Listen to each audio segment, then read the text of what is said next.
Merci frère Dorian et merci également à tous ceux qui sont avec nous. Je vous inviterai à prendre avec moi Exode chapitre 12, le verset 3.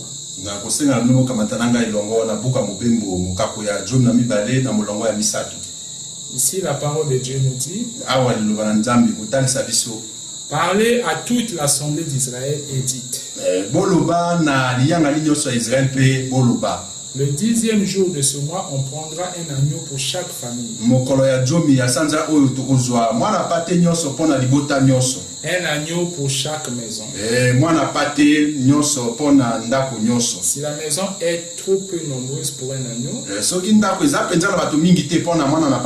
on le prendra avec son plus proche voisin. Selon le nombre de personnes, vous compterez pour cet agneau d'après ce que chacun peut manger.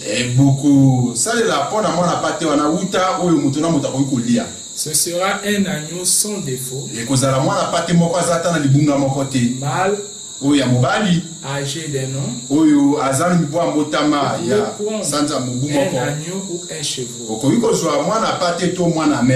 Vous le garderez jusqu'au 14e jour de ce mois.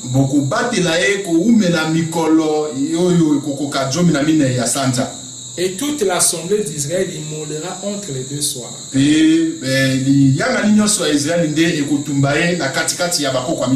On prendra de son sang et on mettra sur les deux poteaux et sur le linteau de la porte.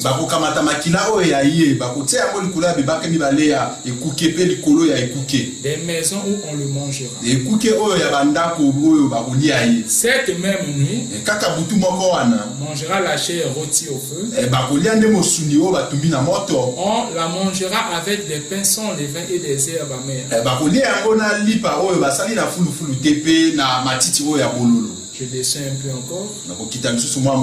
Je prends le verset 11. Toujours Exode 12. Quand vous le mangerez, vous aurez vos reins sains, vos souliers aux pieds, et votre bâton à la main. Et vous le mangerez à la hâte. C'est la Pâque de l'Éternel. Cette nuit-là, je passerai dans le pays d'Égypte et je frapperai tous les premiers-nés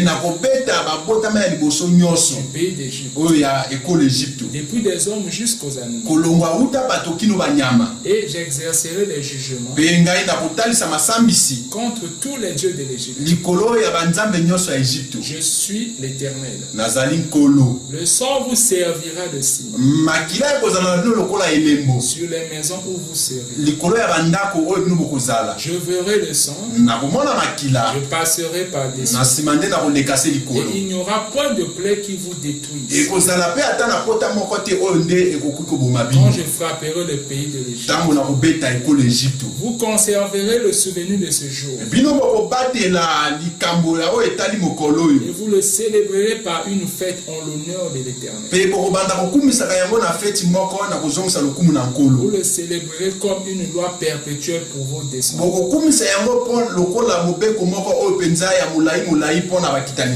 Que Dieu bénisse la lecture de sa parole. Et j'aimerais développer ensemble avec vous un sujet autour de la Pâque, aussi lié à la divinité de Jésus-Christ. Et vous savez que nous sommes pendant la période de Pâques. En passant cette année, Dieu a voulu que nous puissions les célébrer tous dans nos maisons.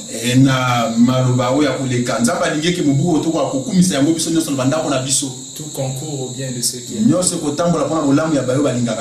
Et cela nous rappelle cette première Pâque. Et comme nous sommes au temps de la fin, et souvent ce qui a été, c'est ce qui sera. La première Pâque, les enfants d'Israël les ont célébrés chacun chez eux à la maison. Et qu'est-ce qui s'était passé? Ici là c'est que les enfants d'Israël, qui étaient le peuple élu de Dieu, le peuple choisi, qui vivait sous le signe de la circoncision, que Dieu avait donné au père Abraham. Et c'était par ce signe-là que Dieu avait promis que je ne vous abandonnerai. C'était le signe de l'alliance. Alors la prophétie avait dit à Abraham que ta descendance séjournera dans un pays étranger.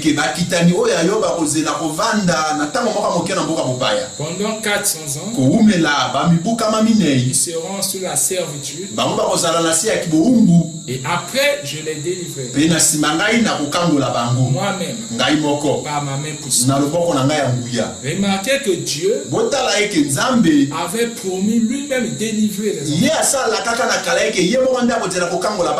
Mais chose étonnante, au moment de la délivrance, on n'a pas vu Dieu descendre lui-même en personne.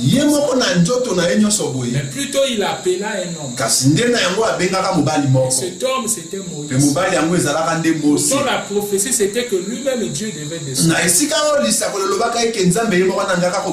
Mais la venue de Moïse était la descente même de Dieu.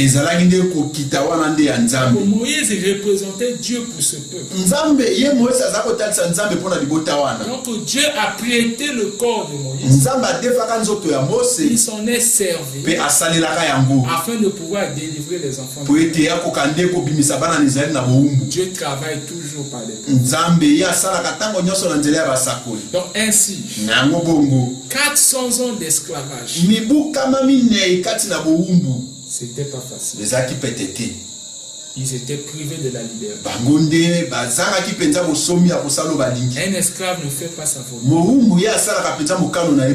Il travaillait sous le joug, la chicotte. Il n'avait pas de sommeil. C'était difficile. Mais au fond de leur cœur, leur cœur criait à Dieu afin de demander la délivrance, la liberté au Seigneur, la paix, le repos. Mais comme Dieu n'est pas sourd, et il tient toujours ses promesses. Et finalement, qu'est-ce qui se passe? Dieu dit, j'ai entendu les cris de mon peuple. Je suis descendu pour les délivrer. Et il dit Moïse, alors Pharaon était là à résister. Il ne voulait pas libérer le peuple. Mais Dieu n'est pas surpris. Il connaît la fin dès le commencement. Dieu avait déjà dit à Moïse, quand tu seras en Égypte, pour délivrer le peuple, souviens-toi, Pharaon va s'entêter. Moi-même je saurai à quel moment plier cette puissance. Voilà pourquoi mon frère, il se peut que comme ce peuple, tu passes des moments difficiles à laquelle on prie. Les serviteurs de Dieu viennent comme Moïse. Vous savez que Moïse ne s'est pas présenté devant Pharaon une seule fois. Non, il y a eu plusieurs séances à laquelle peut-être à la première rencontre avec Pharaon, le peuple disait, ah enfin nous sommes libres. Ils étaient surpris. Malgré cela, quand Moïse est sorti, Pharaon n'a même pas laissé le peuple partir. Au contraire, au fur et à mesure, il augmentait la dose. Mais la foi de Moïse n'était pas en défaillance. Il tenait ferme. Il savait qui il avait rencontré. Et si le peuple pleurait, il pouvait les confirmer. Votre délivrance est là. Et le prophète de notre âge, William Marion Branham, nous a dit, même lorsqu'on prie pour vous et que tu sens que la maladie augmente, la douleur s'ajoute, cela ne veut pas dire que cela a failli. Au contraire, il dit que lorsque la chose s'accentue, cela revient à dire que le démon est prêt. Il est en train de plier bagarre. Voilà pourquoi, même quand ça chauffe, soit Abraham, alors que la promesse durait, mais sa foi ne tendait pas vers lui.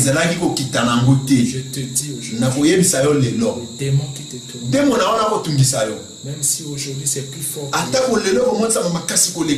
souviens-toi des enfants d'Israël. Le même Dieu d'Israël qui avait travaillé là, la Bible dit il est le même hier, aujourd'hui et même ce démon de coronavirus,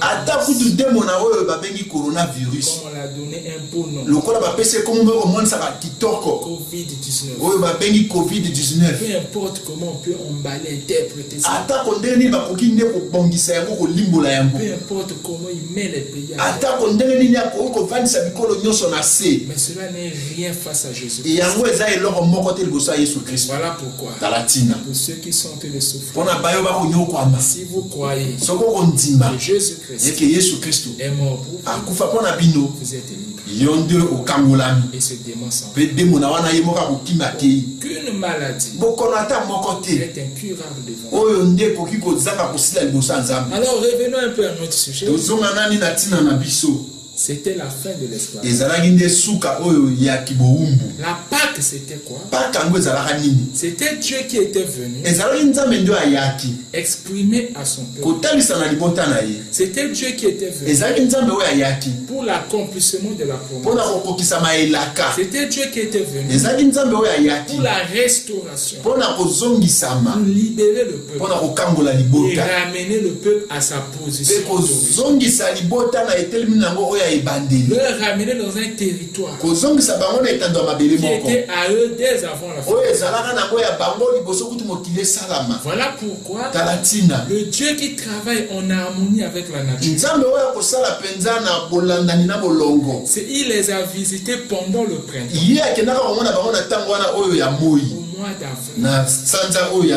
et là on venait à peine de finir avec l'hiver. Vous savez que le temps ou les saisons, depuis le déluge de Noé, lorsque la terre a perdu son orbite, 4 saisons s'étaient instaurées. On avait l'hiver, on avait le printemps, on avait l'été, on avait l'automne. Nous avons 4 saisons. Mais l'hiver, c'est la saison de la mort. Et pendant l'hiver, nous sommes dans les pays qui ne connaissent pas l'hiver. Mais allez un peu en Europe, ou dans d'autres pays, même de l'Afrique, au Maroc, ainsi de suite. Vous verrez que c'est 3 mois à partir de décembre, fin décembre, début janvier, février, mars, ces mois-là, c'est la saison de l'hiver. Et le froid est tellement fort que ça tue. Certaines personnes perdent la vie. Les arbres, n'arrive plus. À tel point que la sève descend en bas des racines. Le froid paralyse. Les glaces sont partout. L'hiver, c'est la mort. On ne peut pas faire quelque chose. C'est difficile. Mais juste après l'hiver, alors la nature nous donne la saison qu'on appelle par le printemps.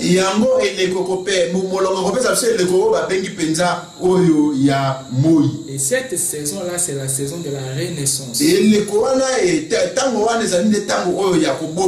C'est le soleil qui revient. C'est les arbres qui commencent à repousser.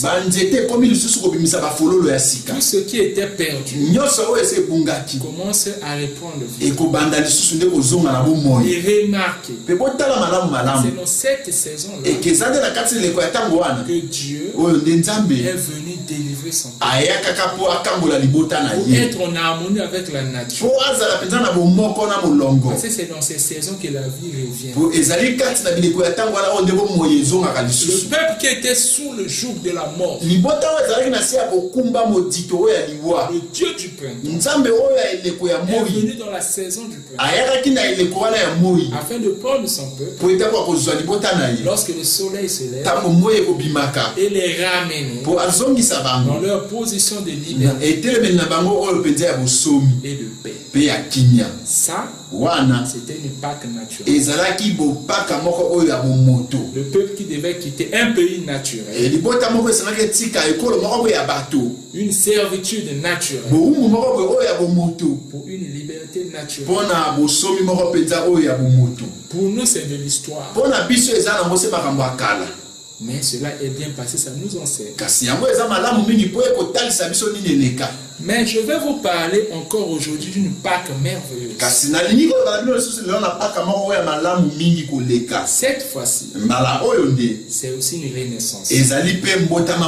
Cette fois-ci, c'est aussi un rétablissement. Cette fois-ci, c'est un retour à la vie.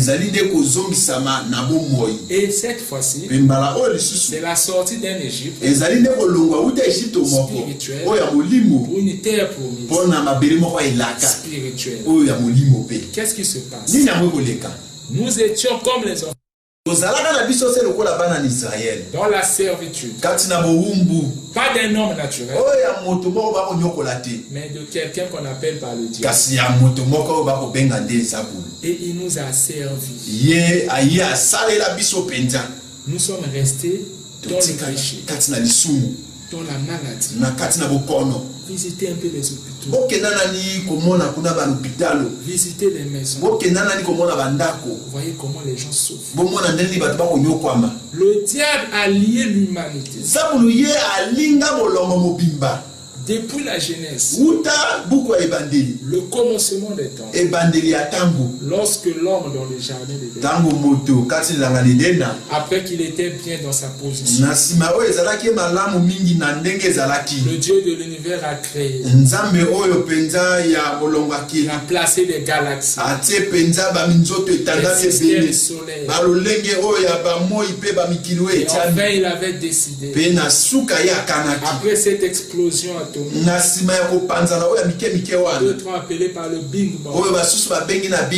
Alors ces scories-là, d'autres ont appelé par la Terre. La planète Terre est sortie du soleil. Et Dieu s'est mis à modeler, à arranger.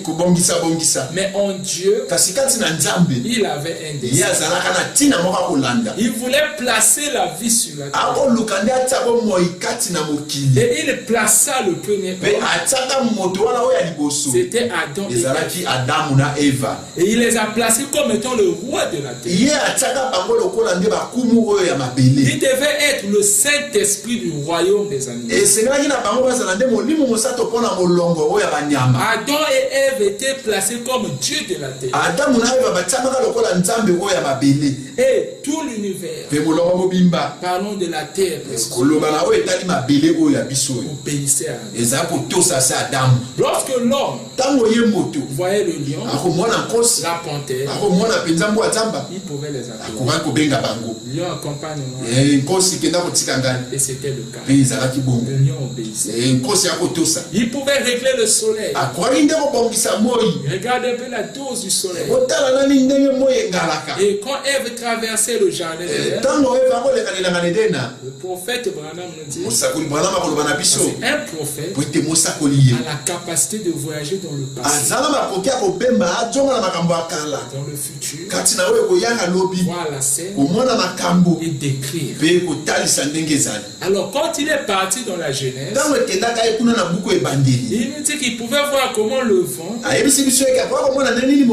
était là, alors que ça vantait les cheveux de Ève. Et Ève, cette dame, pouvait dire à son chéri Adam, chéri, regarde le vent.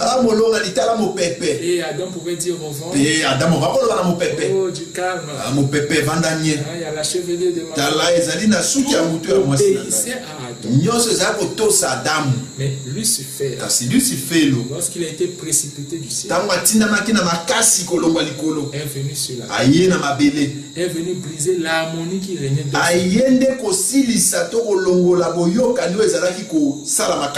il est passé par la femme. Voilà, on dit pourquoi il est allé simplement auprès de la femme. Parce que Ève ne faisait pas partie de la création originale. Il savait que par Adam, il ne pouvait pas parler. Tout ça était prévu par Dieu. Alors Ève est tombée. Mais Adam, par amour, il s'est dit, je ne laisserai pas ma femme. Il a poursuivi Ève dans la condition où il était. Adam a vendu cet appareil, cette chose qui lui permettait. Il a vendu l'humanité. Mais Dieu est descendu dans le jardin d'Éden. La Bible dit que Dieu criait Adam, Adam, où es-tu? Lorsqu'Adam a répondu, il a dit que je suis nu. Et qu'est-ce que Dieu a fait? Dieu a pris un agneau et il a couvert. Il a déchiré l'agneau. Il a fait les habits pour Adam et Ève. C'était la première fois dans l'histoire du monde que Dieu dans les jardins a immolé l'agneau lui-même. C'était déjà les annonces d'un agneau qui viendrait afin de mourir et couvrir la nudité, la honte et le péché des gens. Cet agneau que Dieu tua dans le jardin était une préfiguration de l'agneau de Pâques, l'agneau pascal, et le véritable agneau qui a sacrifié sa vie au calvaire. En réalité, on pouvait déjà voir la Pâque même dans le jardin. Donc Dieu a tué un agneau. Et le sang est tombé. Et depuis lors, c'est toujours le sang. Et lorsque Dieu voit le sang, il ne peut pas frapper. C'est ce qui fait que par révélation,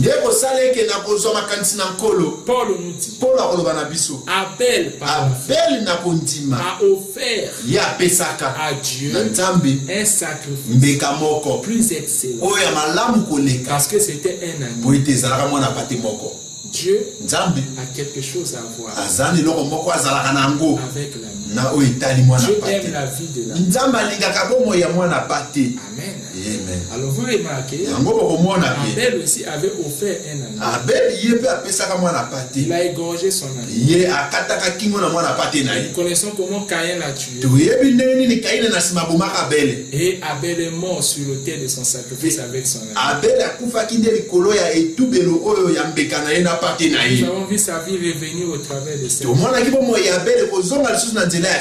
Donc je disais ceci, le péché est rentré. L'homme a perdu sa position du Dieu de la terre. L'homme était devenu perdu. Et cette perdition s'interprète en ceci.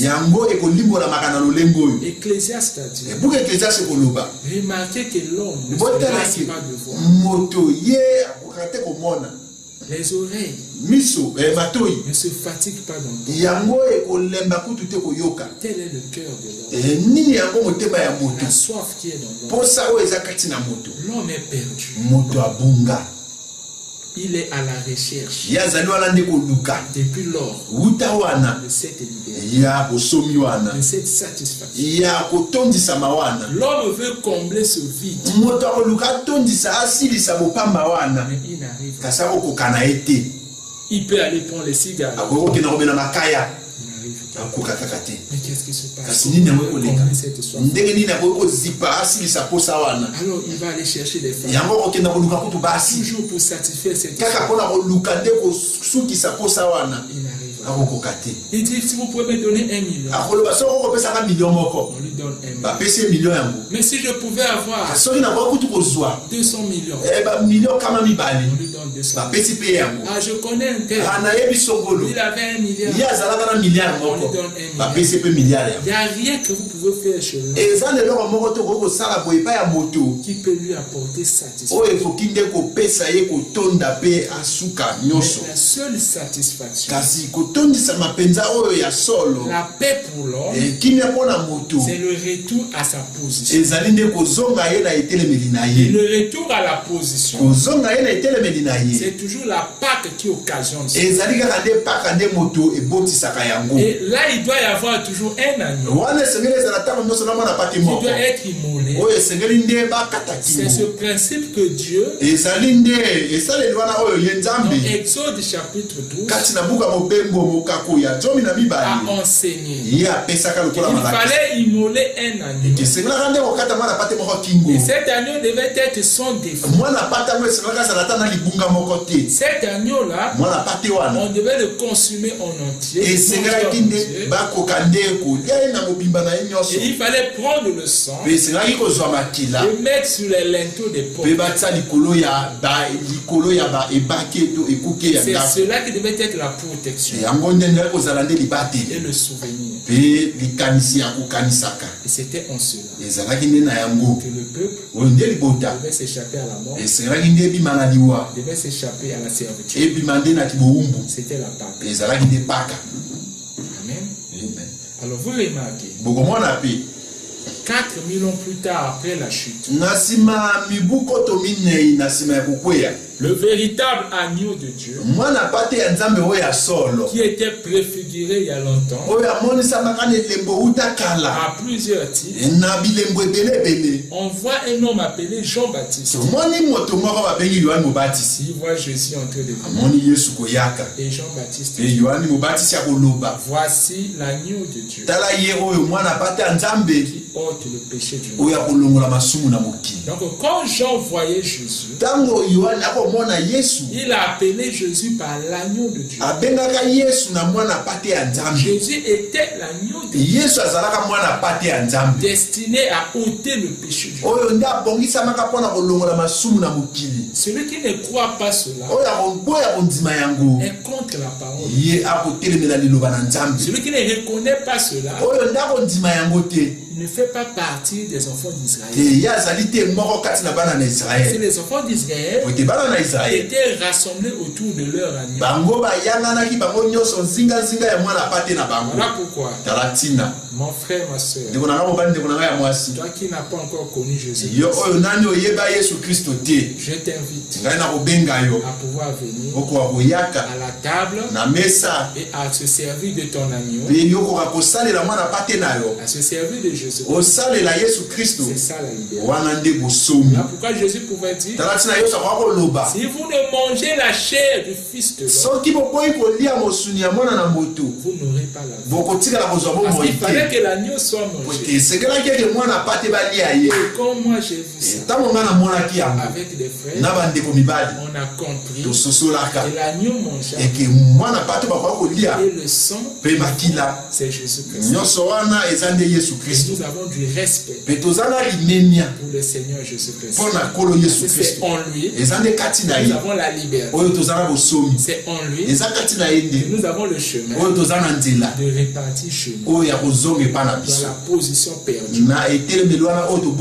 Adam avait perdu. Et dans la loi lévitique, nous constatons que cet agneau devait être lavé. Et Jésus a dit pendant ses jours sur la terre que je suis venu non pour abolir la loi mais pour accomplir. Frère, l'événement de la Pâque que je veux vous parler aujourd'hui est différent. Très différent. Parce que les conséquences du péché ont été graves. Remarquez comment la vie de l'homme était devenue ramollie. Les premiers hommes pouvaient faire 900 ans sur la terre. Adam a fait 930 ans. Jusqu'à ce que c'est descendu. Le jour de l'homme était à 120 ans. À 70 ans. Ça ne fait que descendre. L'homme devient de plus en plus faible. Mais au lieu que ça s'arrête là, ceux qui mouraient, personne n'allait aussi. Ils allaient tous en enfer. Parce que même les agneaux sacrifiés le long de l'Ancien Testament ne pouvaient pas faire chose. Parce que le prix était faible. Ça ne pouvait pas. Tous les saints qui mouraient depuis Adam partaient directement. Personne ne partait aussi. Ils étaient tous sous la domination. Ils étaient tous. Vous voyez que la Bible dit Élie est parti au ciel. Il a été enlevé. Ce n'est qu'une expression. Regardez ce que Jésus dit. Si on peut les lire. Dans Jean chapitre 3, le verset 13, Jésus dit personne n'est monté au ciel si ce n'est celui qui est descendu du ciel, le Fils de l'homme qui est dans le ciel. Vous remarquez que dans Jean chapitre 3, au verset 13, Jésus nous précise personne n'était monté au ciel. Même Moïse, malgré les miracles qu'il avait, Élisée, Esaïe, Daniel, Samuel, Salomon, David, tous ces grands personnages, quand ils mouraient, ils partaient tous dans la 5e dimension. Parce qu'il y a 7 dimensions. Et la 5e dimension, qui est la dimension de l'enfer, ils partaient tous là. Et c'est le diable qui avait les clés. C'est le diable qui commandait. Et c'était son lieu. Je vais vous donner un exemple pour soutenir ce que je dis. Il y avait un prophète au nom de Samuel. Ce prophète, une fois mort, et des années plus tard, nous avons vu le roi Saoul est parti voir une magicienne, la sorcière d'Endor, et pour qu'il puisse invoquer Samuel, il n'a fait qu'une sorcière. Une sorcière. Une féticheuse. Invoque. Et Samuel, le prophète de Dieu. Disait qui était Samuel. Mais comment cette magicienne avait le pouvoir de faire sortir son repos un prophète afin qu'il prophétise dans sa maison de sorcier. Cela revenait à dire que la sorcière là avait le pouvoir sur le milieu là où Samuel était.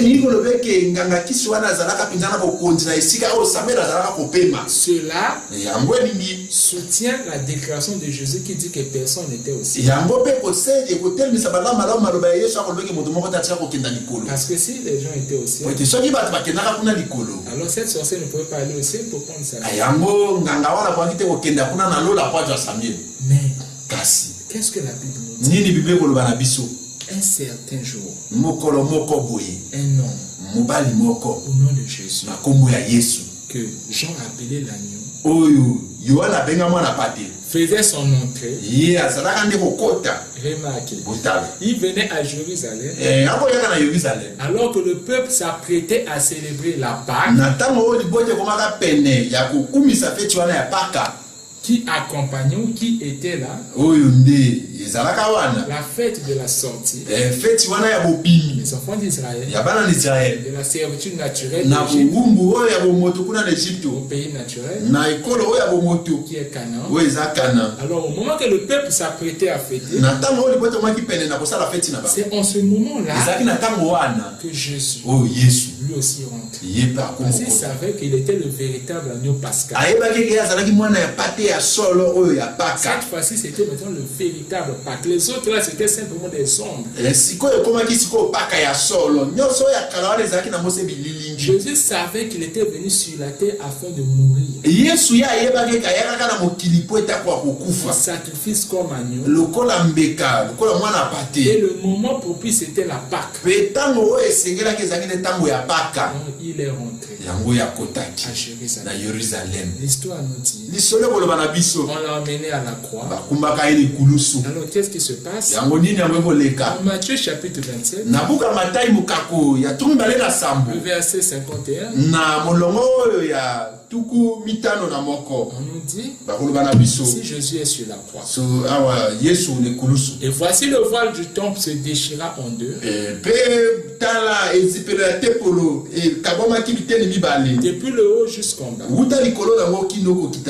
la terre trembla, les rochers se fondirent.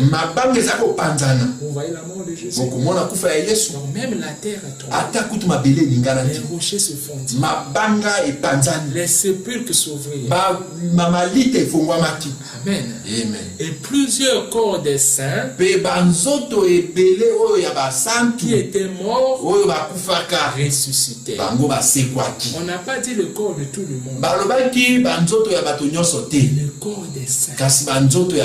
Donc ceux qui ont obéi à Dieu, ceux qui étaient sous l'alliance de Dieu, dans l'Ancien Testament, les Samuel, les Élie, les Daniel, les Zacharie, tout ce monde qui était mort dans la foi en Dieu,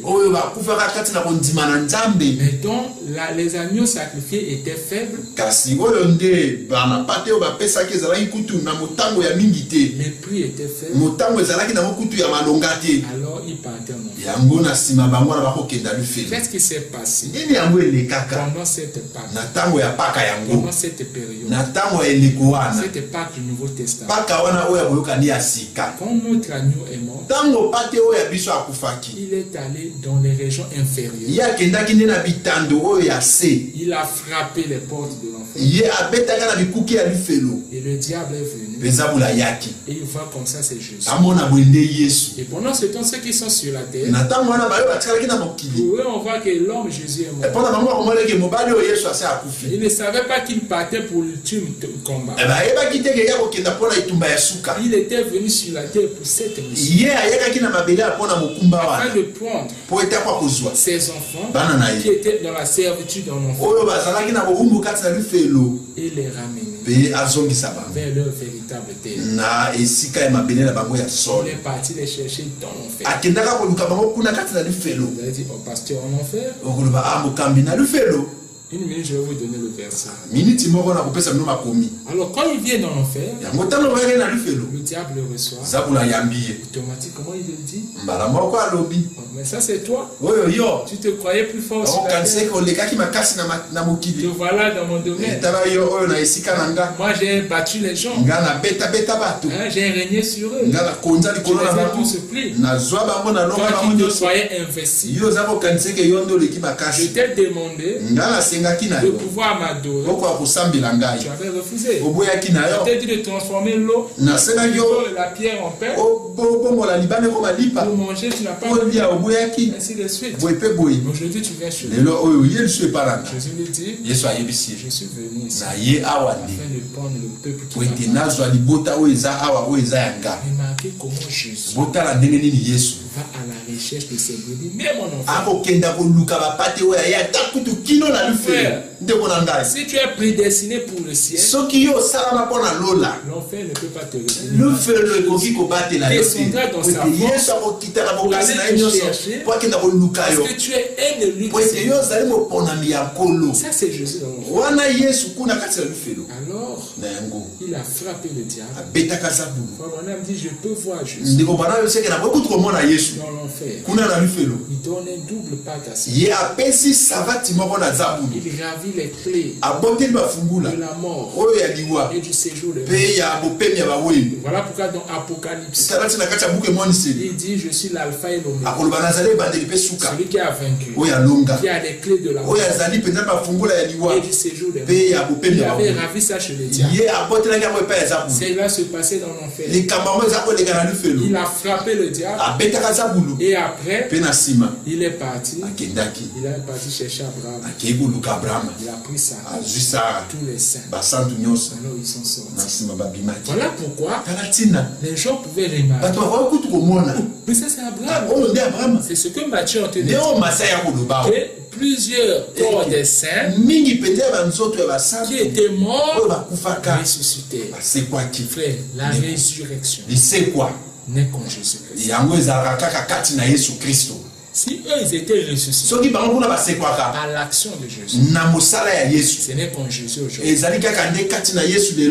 Moi et toi, on peut ressusciter. Et d'ailleurs, il a dit, si tu reçois le Saint-Esprit, tu as déjà la résurrection. Parce que c'est l'Esprit qui a ressuscité Jésus entre les morts, habite en vous, vos corps mortels ressusciteront. Voilà pourquoi le Saint-Esprit est nécessaire. C'est ça la résurrection. Alors, tout à l'heure, je vous ai promis le verset qui prouvait que Christ était en enfer.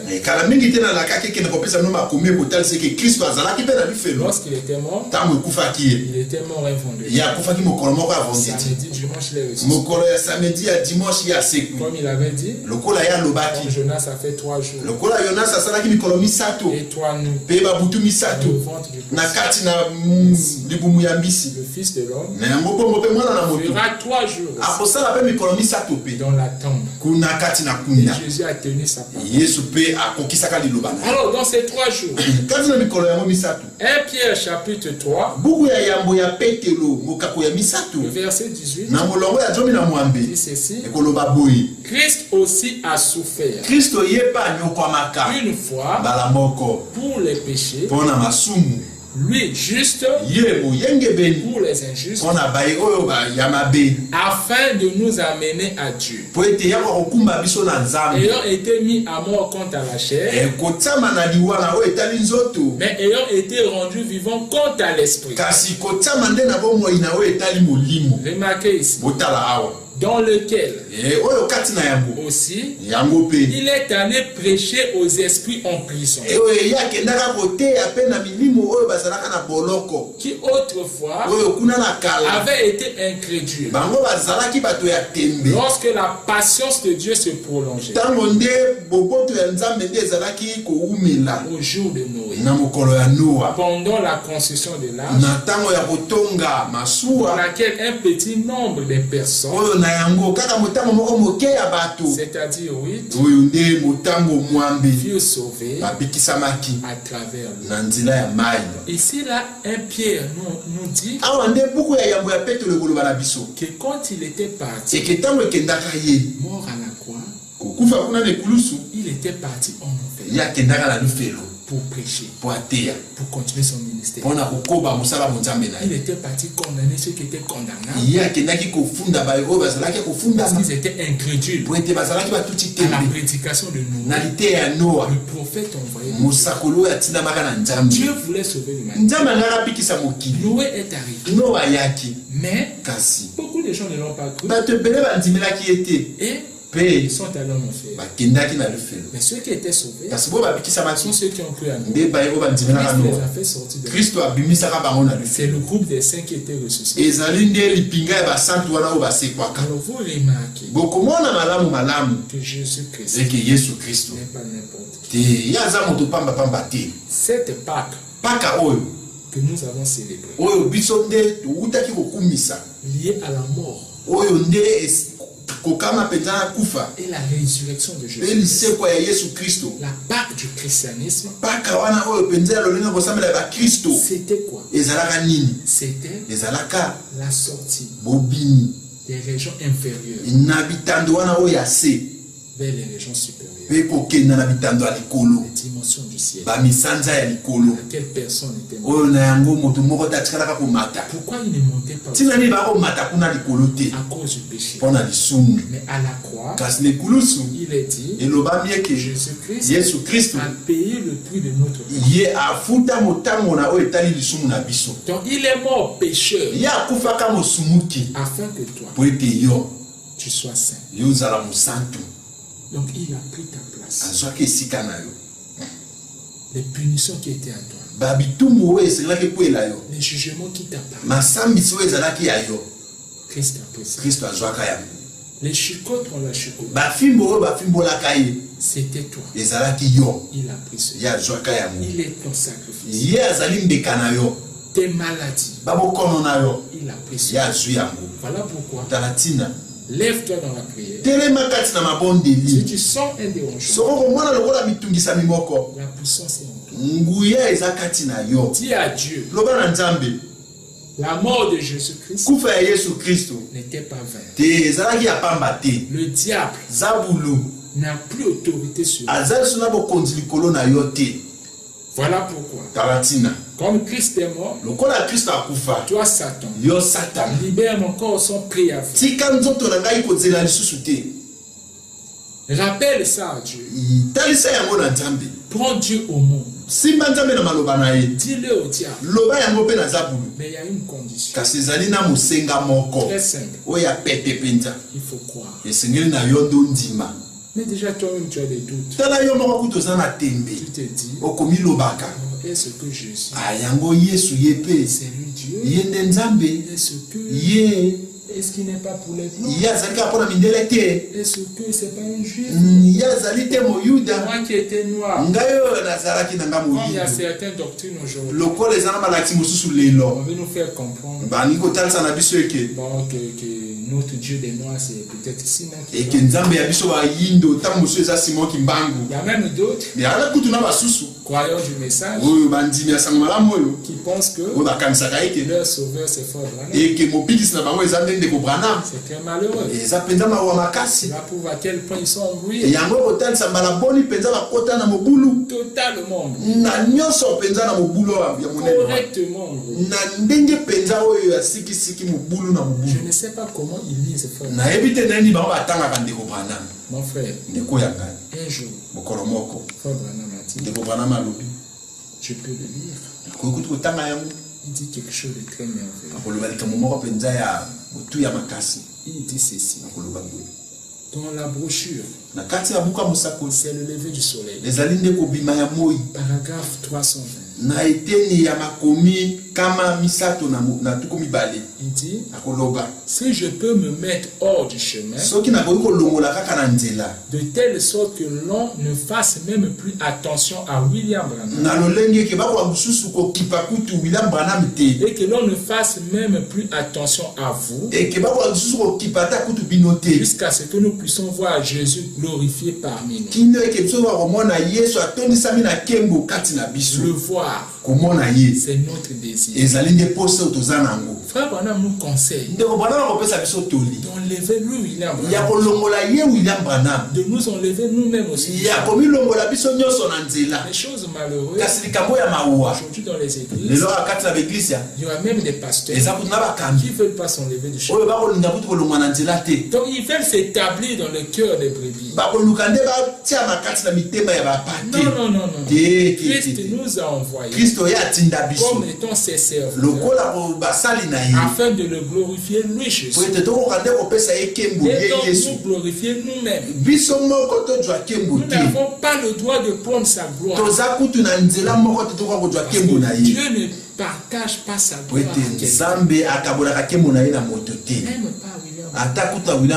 Il dit, je dois m'enlever du chemin. Je vais continuer cette lecture. Il dit, cela nous donne de la puissance vivifiante. Cela nous donne la joie. Savoir que nous sommes avec lui, étant à la fois chair de sa chair, os de ses os, étant son épouse. Voyons ces mêmes méthodes confirmées, prouvées en nous.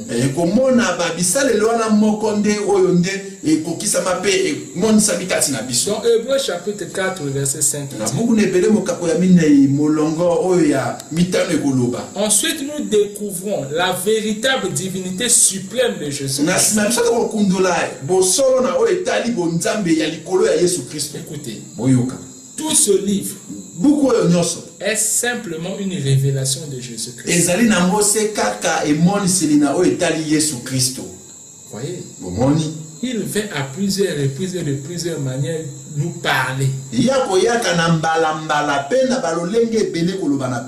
parlé à nos pères par le prophète. Dans ces derniers jours, il s'est révélé à travers son Fils. Et le livre de la Genèse à l'Apocalypse n'est rien d'autre qu'une révélation constante et perpétuelle du Seigneur.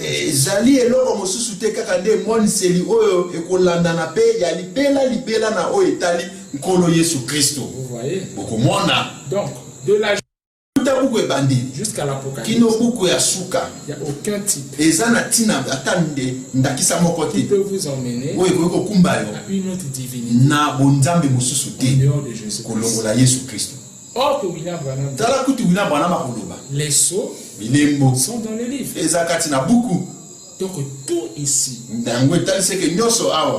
doit te honorer et élever Jésus. Frère, peu importe nos théories, il dit encore dans la nourriture spirituelle, au temps convenable. Na tango oyo esengeli. Il dit ceci. Akoloba boye. Au paragraphe 5.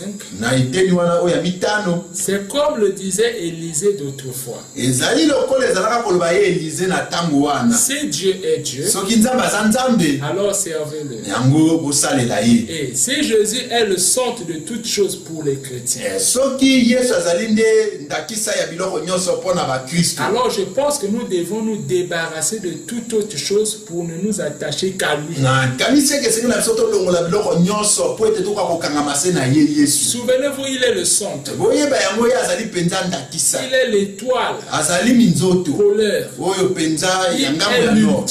Il azali semoko. Il est l'absolu. Azali oyo penza tsami Il est l'étoile polaire. Azali minzoto e tsami na ngambo. Il n'y a qu'une seule chose qui pointera vers l'étoile polaire. C'est votre boussole. Avec laquelle vous naviguez. Et la boussole avec laquelle vous naviguez. C'est la parole. Et la parole pointe toujours vers lui. J'aimerais pas trop tirer long. Mais frère Branham dit, la parole nous pointe toujours Jésus-Christ. Donc c'est une révélation. Commence à vous pointer William Branham. Et comme William Branham, ce n'est pas la parole. La parole nous pointe que Jésus-Christ. C'est Jésus-Christ. Il a dit Branham? Branham? Non. Il a dit ton pasteur. Il a dit tes paroles. Il a dit moi. Non. La parole pointe toujours Jésus-Christ. Je vais lire la dernière citation. Dans la brochure, vous devez mettre de nouveau. Nous venons maintenant dans la présence du Dieu vivant, solennellement et avec crainte de sa personne.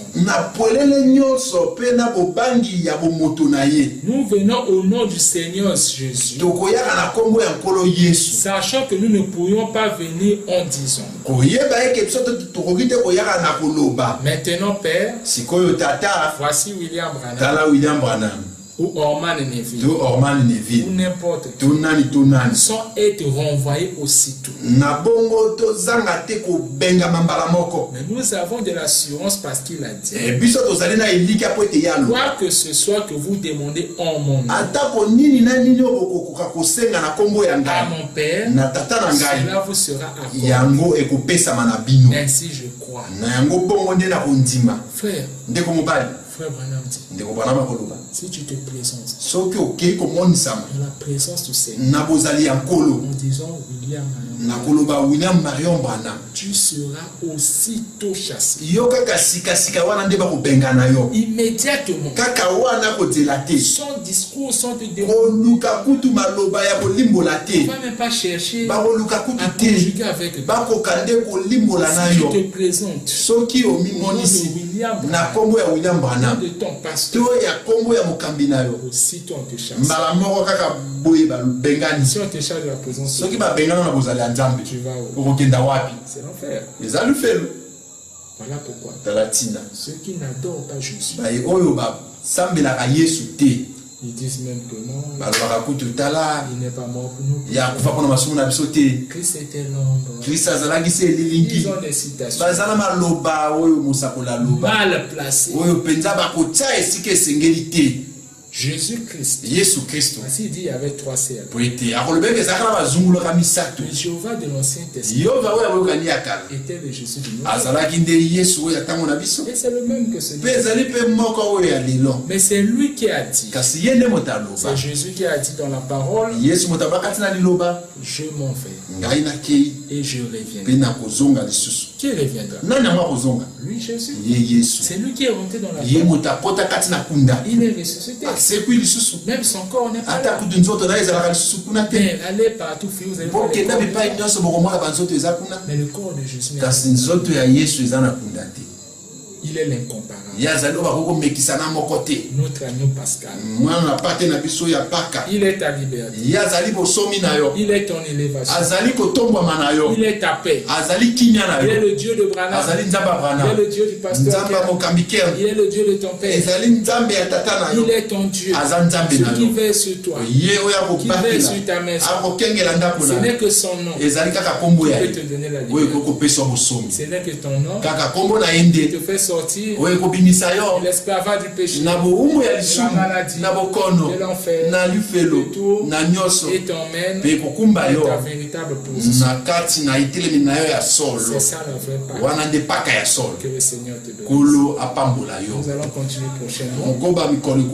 Alors avec la loi du pays, 20h c'est le couvre-feu. Que le Seigneur vous bénisse. Je vous aime beaucoup.